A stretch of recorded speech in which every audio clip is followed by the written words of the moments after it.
Kidney سے متعلق ہم اس پہ فردر بات کرنی تھی، وہ جو اس کا السلام علیکم ویورز، ہم ڈاکٹر رحمان عتیق صاحب سے انسانی صحت سے متعلقہ مختلف ایشوز کے بارے میں ان کی رہنمائی لے رہے ہیں۔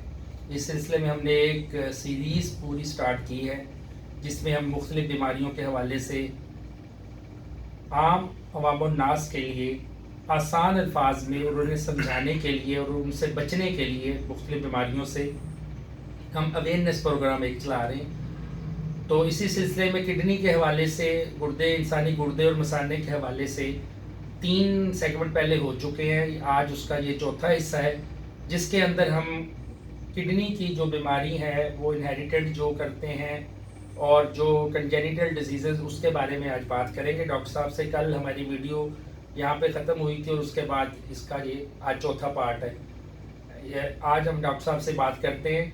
السلام علیکم ڈاکٹر صاحب۔ ڈاکٹر صاحب کل ہم کڈنی پیشنٹس کے حوالے سے ڈسکشن ہماری چل رہی تھی کہ یہ فیملی ہسٹری ہوتی ہے اس میں اس کے ہونے کی، یا اس پہ بھی آپ بات کر رہے تھے، اس کے بارے میں ذرا تھوڑا سا بریف کریں جو آگے۔ اس میں یہ ہے کہ کچھ بیماریاں ایسی ہوتی ہیں جو بچوں کو پیدائشی طور پہ ہوتی ہیں لیکن وہ سامنے نہیں آتی ہیں، اور ان میں بھی 2 طرح کی چیزیں ہوتی ہیں۔ کچھ ایسی ہوتی ہیں جو سامنے سمٹمز کے ساتھ آتی ہیں، اور کچھ ایسی ہوتی ہیں جو بغیر سمٹمز کے ہوتی ہیں اور ان کو ایکسیڈنٹلی ڈائگنوز کیا جاتا ہے۔ اس میں کچھ آٹوسومل ریسیسو ہوتے ہیں، کچھ آٹوسومل ڈومیننٹ ہوتے ہیں جو جینیٹکس پہ بات چلی جاتی ہے، لیکن زیادہ تر جو ہے کچھ بچوں کے اندر جو کڈنیز کے پرابلم ہے وہ 3 سال کی عمر تک سامنے آنا شروع ہو جاتے ہیں۔ اور اس کا سب سے بڑا ایشو یہ ہوتا ہے کہ بچے ماں باپ ان کو لے کے آتے ہیں کہ بچہ ہمارا کھاتا پیتا نہیں ہے، اس کو بھوک نہیں لگتی، اس کو معدے کا پرابلم ہے جو پیرنٹس کی کمپلین ہوتی ہے، لیکن جب اس کو آپ ڈیپلی انویسٹیگیٹ کرتے ہیں تو زیادہ تر پرابلم جو کڈنیز کے ہی نکلتے ہیں۔ اچھا، اس کے جو بیسیکلی ڈائگنوزس کے لیے ہم جو بلڈ سے ٹیسٹ کرتے ہیں وہ یورین کا ٹیسٹ اس سے کیا جاتا ہے، الٹرا ساؤنڈ کا اس میں رول ہوتا ہے، اور ایکس رے کا اس میں کیا رول ہوتا ہے، اس کے بارے میں بھی تھوڑا سا بریف کریں۔ اس میں کمپلیٹ یورین کا بھی رول ہے، بلڈ انویسٹیگیشنز کا بھی رول ہے، ساتھ ساتھ کلینکل فائنڈنگ کہ اگر آپ بچے کو جب پلپیٹ کرتے ہیں اس کے پیٹ میں تو آپ کو کوئی ماس اگر فیل ہوتا ہے تو پھر آپ الٹرا ساؤنڈ والی سائٹ پہ جاتے ہیں کہ کیا یہ کوئی میلیگننسی ہے یا بینائن ہے۔ اگر میلیگننسی ہے تو پھر اس کو جتنی جلدی ہو سکے ڈیل کرنا چاہیے۔ اچھا ڈاکٹر صاحب، اس میں الٹرا ساؤنڈ کا کیا رول ہوتا ہے؟ ہم جب اسکین کرواتے ہیں کسی کا بھی الٹرا ساؤنڈ کرواتے ہیں، اس کا کیا رول ہوتا ہے؟ اس میں ہمیں کیا پتہ چلتا ہے؟ اگر کچھ چیزیں اس طرح ہیں کہ اگر ہمیں پلپیٹ ہو رہی ہیں تو ہم نے اس کو کنفرم کرنا ہوتا ہے کہ جو یہ پلپیٹ کر رہے ہیں یہ ماس نارمل ہے یا بینائن ہے، میلیگننٹ ہے۔ اگر میلیگننٹ ہے تو پھر اس کے لیے آپ کو ارجنٹ ریفر کرنا پڑتا ہے، کئی دفعہ سرجن کے پاس، کئی دفعہ آنکولوجسٹ کے پاس، تاکہ اس کو فوراً کور کیا جا سکے۔ اگر بینائن ہے تو پھر اس کو چھوڑ دیا جاتا ہے۔ اچھا ڈاکٹر صاحب، کچھ لوگ میں نے دیکھا ہے کہ وہ کڈنی کے حوالے سے ایکس رے کروا کے لاتے ہیں مختلف کلینکس پہ ڈاکٹرز کے پاس، وہ بیسیکلی کس مقصد کے لیے کروایا جاتا ہے؟ جو کڈنی کے ایکس رے ہوتے ہیں اس میں بیسیکلی کہتے ہیں KUB، کڈنی، بلیڈر اور یوریٹر۔ اس میں یہ دیکھا جاتا ہے کہ اگر کسی کو کڈنی میں سٹون ہے تو اس کی لوکیشن کہاں پہ ہے، وہ اس کو کرنے کے لیے ہم KUB ایکس رے کرواتے ہیں۔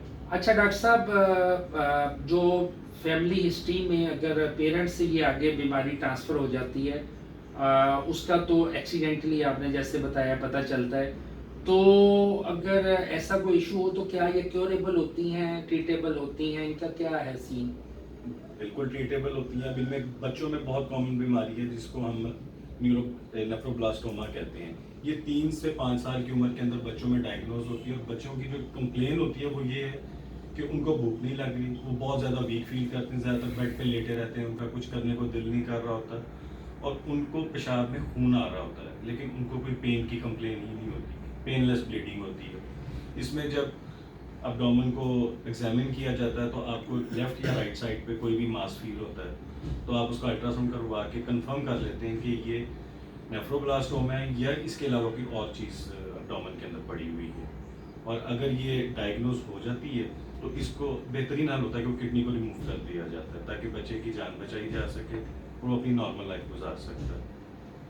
ڈاکٹر صاحب، میں آپ سے یہ پوچھنا چاہوں گا کہ ہمیں کڈنی کے حوالے سے پیشنٹس کی رہنمائی کے لیے اس میں کوئی فردر ایڈیشن کی ضرورت ہے، کوئی ایسی چیز رہ تو نہیں گئی؟ ہم نے کیونکہ 4 اس پہ ویڈیوز بنائی ہیں، تو آپ تھوڑا سا اگر ہم اسے ایک نیکسٹ سیشن کے لیے 4 ویڈیوز تو اس کے لیے بہت تھوڑی ہیں کہ اگر آپ کڈنی کو اگر اس میں کور کرنا چاہیں. بیسیکلی ہمارا جو موٹیو ہے وہ یہی ہے کہ ہم بیسک لوگوں کو سمجھانا چاہتے ہیں. تو اگر آپ کی نظر میں اس پہ کمپلیٹ ہو گیا تو ہم اس سے نیکسٹ پہ لے کے نہیں اگر کمپلیٹ ہو تو نیکسٹ پہ لے چلتے ہیں. اگر کمپلیٹ ہو گیا سمجھتے ہیں تو پھر ہم ابھی یہ کمپلیٹ نہیں ہے. اس میں فیمیل میل دونوں کے ڈفرینسز آ جاتے ہیں کہ میل میں جینیٹل یورینری ٹریکٹ میں کون سے پرابلم ہو سکتے ہیں جو کنجینیٹل ہیں، فیمیل میں کون سے ہو سکتے ہیں، کون سے ایسے ہیں جن کو چھوڑ دیا جاتا ہے آبزرویشن پہ، کون سے ایسے ہیں جن کو ایمرجنسی میں ڈیل کرنا چاہیے. اس کے اوپر تو 4 پروگرام بہت کم ہیں. گائز ہم انشاءاللہ ڈاکٹر صاحب سے اس بارے میں ایک اور سیشن رکھیں گے، اس پہ دیکھیں گے کہ اس میں بھی کمپلیٹ ہو جاتا ہے، نہیں تو فردر ایک اور سیشن میں اسے کمپلیٹ کرنے کی کوشش کریں گے. کڈنی کے حوالے سے جو ہم نے ڈاکٹر صاحب سے ڈسکشن کی ہے اسے آپ کائنڈلی لائک کریں، شیئر کریں اور آگے پہنچائیں لوگوں تک کہ لوگوں کو آسانی ہو سمجھنے میں. اور گردے کے مسائل کیونکہ بنیادی طور پہ کسی امیر یا غریب کو نہیں دیکھتے، وہ یہ مسائل بلڈ پریشر ہے یا گردے کے مسائل ہے وہ غریبوں کو بھی ہوتے ہیں. تو ہر بندہ اس لیول تک نہیں پہنچ سکتا ٹریٹمنٹ کے حوالے سے. تو آپ کی لائک کرنے کا شکریہ، اب تک کا فیڈ بیک ہمیں بہت اچھا مل رہا ہے. جزاکم اللہ خیر. ہم نیکسٹ ویڈیو کے آپ کے سامنے حاضر ہوں گے انشاءاللہ. بہت بہت شکریہ ڈاکٹر صاحب.